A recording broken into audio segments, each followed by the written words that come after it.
Dear students, आज आपके लिए शेयर एंड डिविडेंड चैप्टर लेके आए हैं। तो इसमें सबसे पहले समझ लें कि शेयर कैसे कंपनी डिक्लेयर करती है। ऐसा नहीं कि कोई भी कंपनी किसी ने खोली और शेयर अपने मार्केट में लॉन्च कर दिए।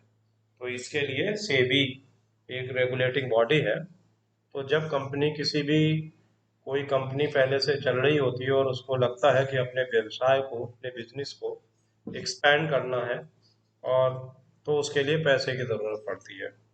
तो पैसे को जनरेट करने के लिए उसको अपने आईपीओ लाने पड़ते हैं। तो इनिशियल पब्लिक ऑफर कहते हैं उसको। उसके लिए कंपनी को रजिस्टर कराना पड़ता है और फिर वो अपनी कंपनी के आईपीओ, जिनको हम लोग शेयर कहते हैं, उनको लॉन्च करती है। तो जब शेयर लॉन्च होते हैं कंपनी के, तो मान लिया कोई कंपनी चल रही है और किसी कंपनी को आपके 1,000 या 10,000 मान लीजिए रुपए की जरूरत है एग्जाम्पल के तौर पे, या 1 लाख रुपए की जरूरत है, या 1 करोड़ रुपए की जरूरत है। तो ये जो कंपनी है, ये अपने आईपीओ लॉन्च करेगी। इनिशियल पब्लिक ऑफर मतलब शेयर लॉन्च करेगी। तो मान लो कंपनी ने शेयर अपना 10 रुपए का लॉन्च किया। तो ये 10 रुपए का जो शेयर लॉन्च किया, तो अगर उसको कंपनी को आपको 1 लाख रुपए जनरेट करने हैं, तो उसके पास में एक 10-10 रुपए के कितने आपके शेयर हो गए? 10,000 शेयर हो गए। अब ऐसा नहीं कि ये 10 रुपए के जो शेयर, इसकी वैल्यू जो निर्धारित की गई है, डिसाइड की है कंपनी अपने आप। ये कंपनी की लिस्टिंग होती है और इसके मानक है, उसके हिसाब से ये जो शेयर होते हैं, इनकी एक्सपेक्टेड वैल्यू 10 रुपए नॉर्मली, या 100 रुपए, या 50 रुपए, या 200 रुपए, या 100 रुपए के साथ साथ ये 500 रुपए, छोटी छोटी अमाउंट के शेयर आप इसलिए जनरेट किए जाते हैं, डिसाइड किए जाते हैं कि लोग, जनरल पब्लिक इसमें इन्वेस्ट कर सके। तो ये आपके 10-10 रुपए के जो ये Indian public offer, initial public offer जो लॉन्च किया गया है, तो ये हमारे शेयर कहलाते हैं। अब शेयर का मतलब है कि कंपनी को जो अमाउंट चाहिए है, जो कंपनी को अमाउंट जनरेट करनी है अपने बिजनेस को एक्सपैंड करने के लिए, उसको छोटी छोटी यूनिट्स में डिवाइड करना, और उन यूनिट्स को हम शेयर कहते हैं। तो जो बेसिकली शेयर है, शेयर एक यूनिट है, आईपीओ है। तो अब ये जो इसकी जो न्यूनतम मूल्य, मिनिमम जो वैल्यू निर्धारित की गई है, इसको हम नॉमिनियल वैल्यू कहते हैं। नॉमिनियल वैल्यू भी इसको कहते हैं, इसको फेस वैल्यू भी कहते हैं, फेस वैल्यू। और इसको प्रिंटेड वैल्यू भी कहते हैं, इसको प्रिंटेड वैल्यू, ये प्रिंटेड वैल्यू भी कहलाती है। और प्रिंटेड वैल्यू के साथ साथ इसको हम रजिस्टर्ड वैल्यू भी कहते हैं, रजिस्टर्ड वैल्यू। तो ये रजिस्टर्ड वैल्यू भी है, रजिस्टर्ड वैल्यू, ठीक। तो रजिस्टर्ड, सॉरी,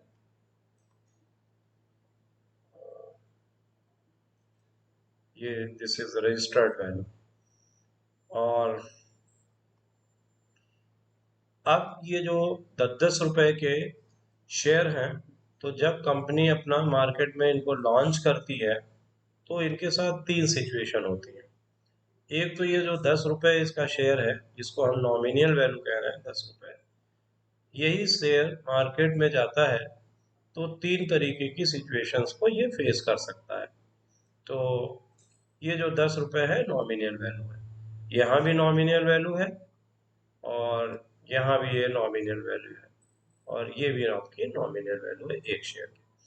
अब कंपनी जब मार्केट में इनको लॉन्च करती है, तो मान लिया ये जो 10 रुपए का शेयर है, कोई आदमी इसको यहाँ पर 10 रुपए की बजाय इसको 9 रुपए में खरीद रहा है, तो ये मार्केट वैल्यू शेयर। और ऐसी भी सिचुएशन हो सकती है कि 10 रुपए का शेयर है, नॉमिनल वैल्यू उसकी 10 रुपए है, और कंपनी इसको मार्केट में 10 रुपए में ही बेच रही है। एक सिचुएशन ये भी हो सकती है कि इसकी जो मार्केट वैल्यू है वो आपकी 11 रुपए हो सकती है। मतलब कहने का ये है कि ये जो है ये बिलो पार शेयर है, इसको हम टेक्निकल भाषा में बिलो पार या डिस्काउंटेड शेयर कहते हैं। ये डिस्काउंटेड शेयर है, ये डिस्काउंटेड शेयर है।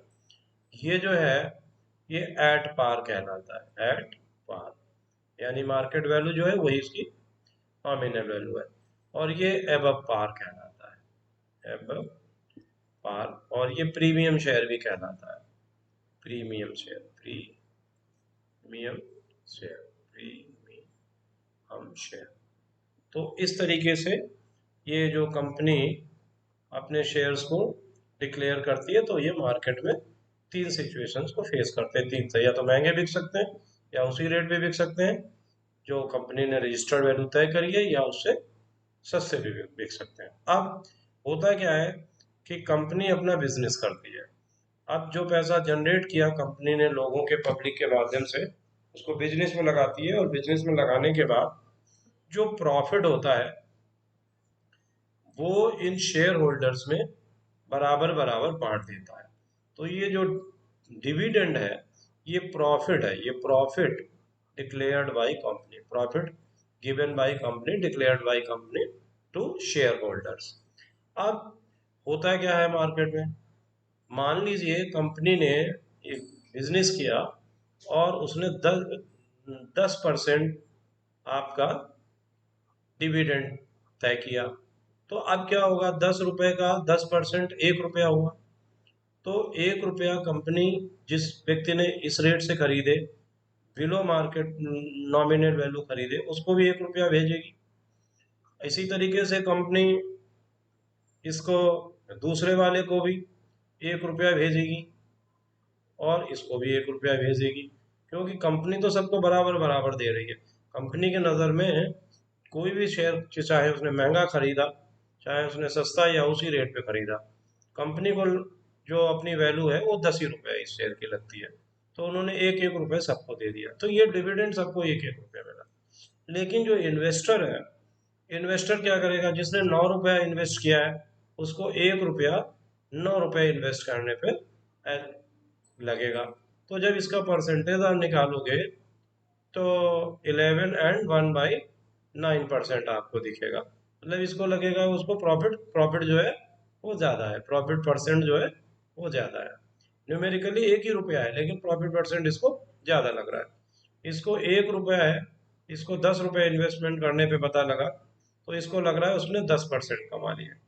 ठीक है, 10% कंपनी ने डिक्लेयर किया, 10% उसको लग रहा है। लेकिन जिसने मार्केट वैल्यू 11 रुपए पे खरीदा, उसको 1 रुपया मिला 11 रुपए का इन्वेस्टमेंट करने पर। तो अब यहाँ पे क्या है, ये उसको 9 and 1/11% ही दिखेगा। तो ये जो रेट ऑफ रिटर्न है ये इन्वेस्टर को उसके इन्वेस्टमेंट के हिसाब से लगता है कि कम मिल रहा है, ज़्यादा मिल रहा है। तो बेसिकली जो डिविडेंड है और रिटर्न है वो दोनों एक ही चीज़ होते हैं, न्यूमेरिकली दोनों की वैल्यू सेम होती है। मतलब ये, अगर हम यहाँ पे बात करें तो ये dividend percent of total nominal value, total nominal value is always equal to return percent of total investment, total investment और market value, you can say market value, investment, investment. तो ये तो इसकी शेयर एंड डिविडेंड की synopsis है कि share and dividend होता क्या है। अब देखिए, शेयर एंड डिविडेंड की अपनी लैंग्वेज भी होती है। जैसे मैं यहाँ पर लिखूं कि 500 कॉमा 10% रुपीज 25 शेयर एट ₹30। तो देखिए क्या है कि इसको पढ़ने का तरीका क्या है कि ये जो है ये नंबर ऑफ शेयर हो गए आपके, ये 30 है, तो ये जो है ये नंबर ऑफ शेयर है, ये नंबर ऑफ शेयर जो भी आप 500 नंबर ऑफ शेयर, ये जो है 10%, तो ये नॉमिनल डिविडेंड परसेंट हो गया, ये हो गया डिविडेंड परसेंट, ये हो गया, ये ₹25 शेयर, ये इसकी नॉमिनल वैल्यू हो गई, और जितने पर मिल रहा है ये इसकी market value of the share हो गई। तो ये अपनी लैंग्वेज है, ये नॉमिनल वैल्यू है, तो इसको आप ध्यान से अपने ध्यान में रखेंगे कि कैसे हम इसको पढ़ते हैं। अब यहाँ पर हम एक क्वेश्चन लेते हैं, या क्वेश्चन से पहले कुछ देखिए फार्मूले जो हम नॉर्मली यूज करते हैं। तो डिविडेंड के लिए जो फार्मूला है डिविडेंड, तो डिविडेंड हो जाएगा rate of dividend,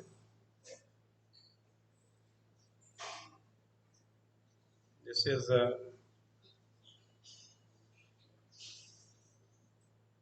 rate of dividend, or you can say dividend percent, rate of dividend into nominal value of one share, nominal value of one share into number of share, number of share, and then whole divide by 100। और दूसरा है return percent, return percent, return percent का formula है, या profit percent भी इसको कहते हैं। यहाँ पर रेट ऑफ रिटर्न होगा, rate of return into market value of the one share, market value of one share into number of share, number of share, again this divided by 100। तो normally हमारे ये फार्मूले हैं, ताकि आप अपना नॉर्मल जो परसेप्शन है शेयर्स के बारे में उसी को हम लोग यूज करेंगे। तो देखिए अगर हम यहाँ पर क्वेश्चन लिख लेते हैं छोटा सा कि राजेश इन्वेस्ट ₹6,500 इन शेयर्स, क्वेश्चन मैं आपके लिए लिख रहा हूँ, क्वेश्चन है Rajesh invests invests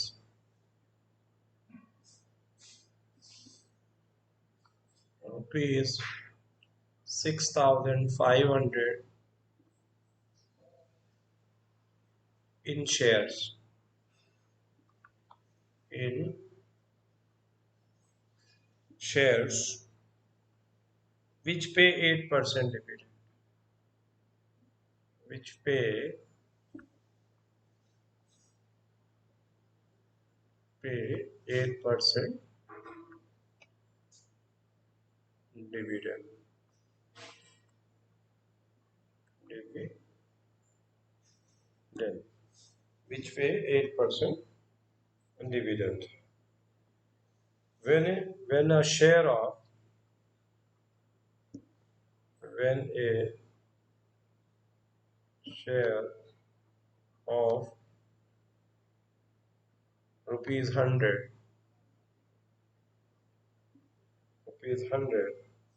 costs ₹120, costs ₹120, what is the annual income of Rajesh? What is annual income? Annual income of Rajesh। तो देखिए इसमें क्या है, सबसे पहले आपको nominal value of one share, तो जैसा कि मैंने आपसे बताया कि इनकम का मतलब उसका डिविडेंड। तो सबसे पहले देखिए क्या है, ये है इन्वेस्टमेंट और ये डिविडेंड परसेंट है, ये नॉमिनल वैल्यू है और ये मार्केट वैल्यू है। तो सबसे पहले आप ये पता करिए इसमें कि कितने शेयर हैं उसके पास में। तो number of share he has, he has. तो जो भी उसने इन्वेस्टमेंट किया ओबियसली मार्केट में करेगा, तो ये उसका इन्वेस्टमेंट, इन्वेस्टमेंट। और ये है इसकी market value, market value of one share. तो इस क्वेश्चन में उसका 6,500 जो है इन्वेस्टमेंट है और मार्केट वैल्यू है उसकी 120। तो इससे आपने काट दिया, तो ये आपका हो गया 650 डिवाइड बाई 12। और जो कि है 12 से डिवाइड नहीं हो पाएगा पूरा पूरा, तो इसको फ्रैक्शन में ही रख लेते हैं, ठीक है। अब इसके बाद क्या करेंगे आप, डिविडेंड का फार्मूला लगाएंगे।